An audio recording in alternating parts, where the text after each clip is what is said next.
and welcome to Chasing the Joneses. While the world is changing, some things never change. You still need to work hard and take a few risks every now and then to achieve anything decent. But what if wealth in the future looks different? With so much uncertainty, how can we have the wealthy life today and tomorrow? In this series, I'll share views and strategies that everyday people use to build wealth. And the good news is, it doesn't come from a book, it comes from real life.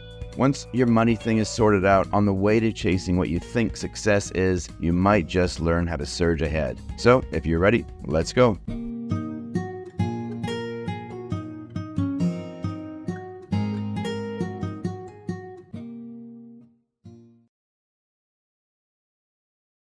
Hey, welcome to this short one today. I'm just going to continue on the discussion around higher for longer or lower and sooner. What's happening with mortgage rates in 2024, and what are some of the things that one might choose to consider if they were trying to fix their mortgage through the scary high interest rate times that we now know can happen again. In this one, I'm going to talk really simply about the law of supply and demand. And that might sound like a little jargony, maybe if you haven't heard of that concept before, but just like gravity, there's a law and you can't really argue with it. It just kind of is. And it is one of those things that I guess you would learn if you were trying to be really smart, but it also just kind of makes sense. So just think of this in a really common sense way. The price of something is going to be determined by just two things, really simply put. How much of it there is, what's the supply? And number two, what is the level of desire to own it? What's the demand? For example, every now and then the price of apples goes bananas due to rising demand and or falling supply. This is why the market cap of a company actually kind of makes a difference, or the market cap of whatever it is that you're investing in. How much is it all worth? So the more abundant something is, the lower the cost becomes.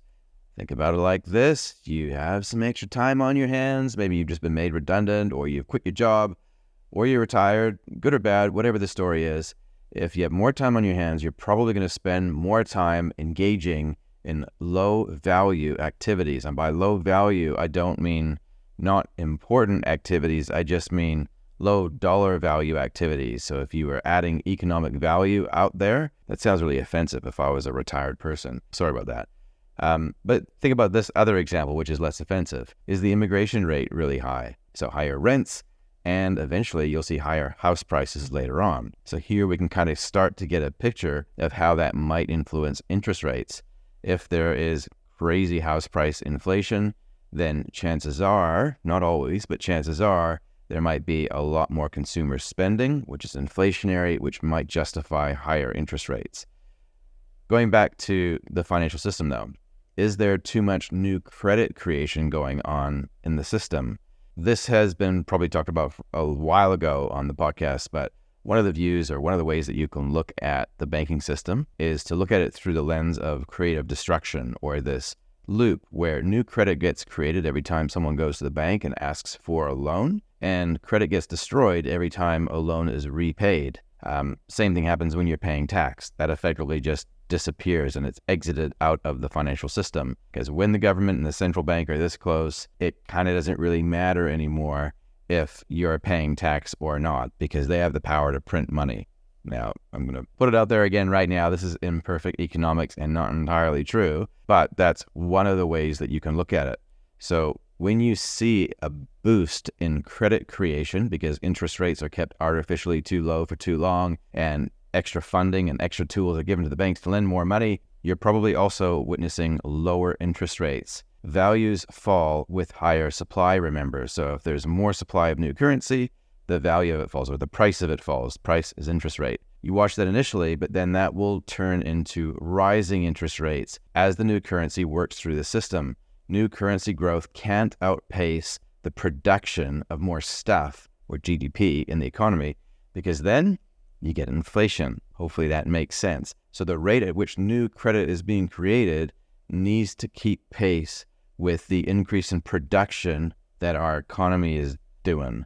So if we're not growing our economy at the same rate as the growth in money supply, we're going to see over time that everything just looks more expensive. So supply and demand throws the price around, right?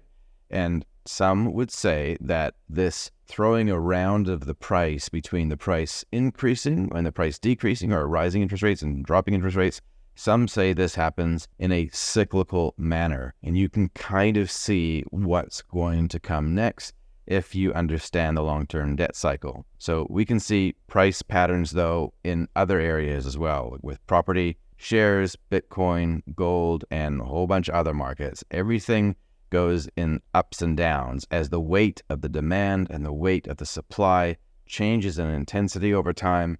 The price adjusts accordingly. So trading, instead of actually buying and holding, but just trading assets, or long-term buy and hold investing, both of those strategies, they actually exploit this law of supply and demand. One does it in the short term, one does it over a longer time frame. But they're exploiting the laws of supply and demand, knowing that if our economy is built up on demand for new currency, which it is, or demand for credit, then in the absence of growing productivity, there actually needs to be an increase in demand for credit. So the demand for credit almost needs to be engineered. And a lot of people describe the property market and any equity market as a bit of a pyramid scheme, because the value is partly derived from the sum total of new participants that are always being added. Where does that new money come from? Well, it usually starts with someone asking for a mortgage, believe it or not. When credit is created in aggregate, that's what's flowing through the system and ultimately increasing all asset prices. It's the lifeblood of the economy. Now, does that mean that because of the design of that system, that interest rates have to stay lower for longer? I think it might, to be honest. And this is one of the reasons why I think that over the medium to long term, it's almost inevitable that we'll have to see lower interest rates. The system isn't designed for increasing interest rates. The entire economy depends on gradually reducing interest rates to make the credit creation more sustainable. Now, I know this is imperfect economics, totally, but I would love to hear your opinion. So make sure that you're following me on LinkedIn. And when I put a post out there, which is one a day for all of February, if I can, around this topic, I would love to hear your opinion.